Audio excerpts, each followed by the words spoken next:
What's up, guys? Boosted Car Vibes here. So I'm gonna try something a little bit new today, and I guess we'll see how it works out. This is what I'm gonna call Storytime. And the reason I'm calling it Storytime is because this is a story of my perpetually screwed up life and what happens in it. So, to start off with, this happened when I was 22 years old. I'm 29 now, I know. Not super old, but gross. And looking back, I still can't believe how close I came to getting myself into a situation that honestly could have very quickly changed my entire life. At the time, I was just driving around in my beat-up old 2005 Ford Focus hatchback that I had. Literally nothing special. The only thing special about it was that my collector at the headers broke, so it was god-awful loud. It had mismatched wheels on it, the fronts were just basic Steelies, and the rears were my Focus ST wheels that one of my buddies had given me. The check engine light was basically just a part of the entire car, naturally. Well, one night I got off of work. It was pretty late. It was somewhere around 10:30 or 11 p.m., you know, not god-awful crackhead hours late, but definitely later than your average person would be at a gas station, which is where I had stopped before heading home because my fuel gauge was sitting on E and I don't really trust my fuel gauge to begin with. The gas station was just on the edge of town, like coming into it. I had left from work. Not a terrible idea, but not exactly somewhere you'd want to hang around longer than you really would have to. Well, while I was pumping my gas, I noticed there was a girl standing near the entrance. Standing there, not doing the shadow boxing, not talking to her demons. She had to be around 20, maybe 21. Wasn't acting like crazy or anything. If anything, she kind of looked stressed out. She walks over to me. I asked if I could help her, you know, like, what's up? What do you want? I'm pumping my gas. Immediately, I was cautious. She asked me if I could help her. She started explaining that her phone died. She'd gotten into an argument with a friend. Keep that in mind, it was a friend. And she was trying to get across town to her cousin's apartment. Okay, sure. Sounds believable. Wasn't asking me for money. Wasn't asking me to go behind the dumpster and murder her boyfriend or anything crazy. Just give her a ride to her cousin's. Okay. I remember standing there and kind of debating it for a second because, you know, when you're a kid, your parents kind of tell you don't go picking up strangers, don't be talking to weirdos or nothing like that. But I figured if I was stranded somewhere, I'd really hope that somebody would come and help me too. Well, against my better judgment, I said yes. The first 10 minutes or so were like completely normal. Talked about, hey, what do you do for work? My car that she supposedly had, music, just random stuff. Then, all of a sudden, little details just started changing. At first, she said she was going to her cousin's apartment, remember? Then, she said it was actually her friend's place. And then a few minutes more passed by, and then she mentioned a boyfriend. Then she started talking about someone else, just completely different entirely. I didn't think much of it at first, but eventually I started to realize, hey, something's not right here, Alex. What's going on? The bigger thing that bothered me was the phone. Remember, supposedly when she walked up to me, my phone's dead, I need a ride, help me out. But the screen kept lighting up. At one point it was even obvious that someone was being texted.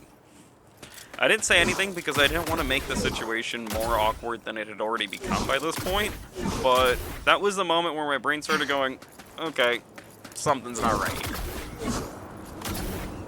Drive continued for another 15 minutes or so before she suddenly, just out of the blue, side of the road, hey, I need you to pull over. Not in an apartment, not a house, not even another gas station or a business, just literally in the middle of a side street. I, you know, being a little hesitant and trying to be nice, was like, you know, are you sure? There's nothing here, man. She thanked me, grabbed her purse, hopped out, walked away quickly down the street. Within seconds, she just kind of vanished into the darkness, into the open field that was right there, and I didn't think much of it. Well, anyways, I started pulling away and started heading home. About 5 minutes later, I turn around to check my blind spot because I'm about to merge onto the highway. Boom! Backpack sitting right in the back seat. Well, I didn't have a backpack. I just came. I'm heading home from work, you know? Who the hell's backpack is that? So oh, must be hers. Well, you know, how am I supposed to exactly tell her that she left her backpack when she just vanished into the dark? I honestly did think about turning around, but I didn't even know where she kind of disappeared to. Figured I'd just bring it to the police station the next day if she never bothered trying to figure out who I was and contacting me. Then, I see red and blue wee-woos in my mirror, and I, like, literally started panicking at this point. I could feel that I was gonna vomit. My stomach just completely dropped. I knew I wasn't doing anything wrong. I mean, I wasn't speeding. It was like 10:30 at night, so maybe it was my exhaust being annoying. My registration was fine. It couldn't be that. Well, I hadn't really done anything wrong, but when you see police lights at night, you kind of get a little nervous that you did something that you don't even realize you did. I pulled over. I waited. I put my hands on the steering wheel because, you know, trying to make it home at night. 2 officers approached me at the same time. One was on the driver's side with me, the other one looking in through the passenger side, taking a little scope of what's in there. Officer on my side asked me for my license and registration. Business as normal. Then he asked a question that caught me completely off guard. He says, "Where'd you get the backpack?" I looked into the back seat, then back at him. And I remember saying something like, "What backpack?" as I was turning around. So he was pointing directly at it with his flashlight at this point. The second officer immediately just became more aggressive. He just tells me, "Get out of the vehicle." At this point, I'm completely confused. So, of course, I'm not trying to get shot or tased or have my window smashed. I get out. Officers pulled me back to their car, to their squad car, put me on the bumper, made me start answering some questions. Where did I meet this girl? How long did I know her? Why was her backpack in my vehicle if I didn't know her and I just met her? That's when I learned what was happening. Apparently, several stores had reported thefts from that night. A Walmart, the local gas station itself that I had picked her outside of conveniently. And ironically, the girl that I picked up matched the description they had been looking for. Now, I'm kind of sitting on the side of the road with a backpack that apparently contained stolen property. I could literally feel the anxiety rising through me. One of the officers clearly thought I was involved. Every answer I gave him seemed to make him more suspicious of me. Meanwhile, I'm standing there thinking about how insane the situation sounds. Like, yeah, officer, I picked up a random stranger from a gas station. Now I'm accidentally driving around with stolen stuff in my car. Even saying it out loud kinda sounded crazy.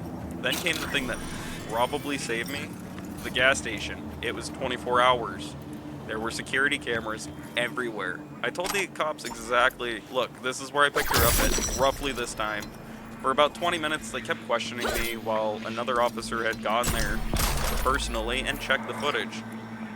I'm not gonna lie to you, those 20 minutes kind of felt like 2 hours with all the interrogation and all the questions. Eventually, the calmer officer of the two decides to come back to me. His attitude had completely changed by this point. The camera showed exactly what I told them.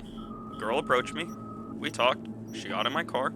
There was no indication that I knew her beforehand. Everything matched the story. The officer who thought I was involved quickly just shut down, did not want to have anything else to say. But after they searched the backpack and took it for evidence and let me go, one of them quickly, before I left, said, "You got lucky." I said, "Well, what do you mean?"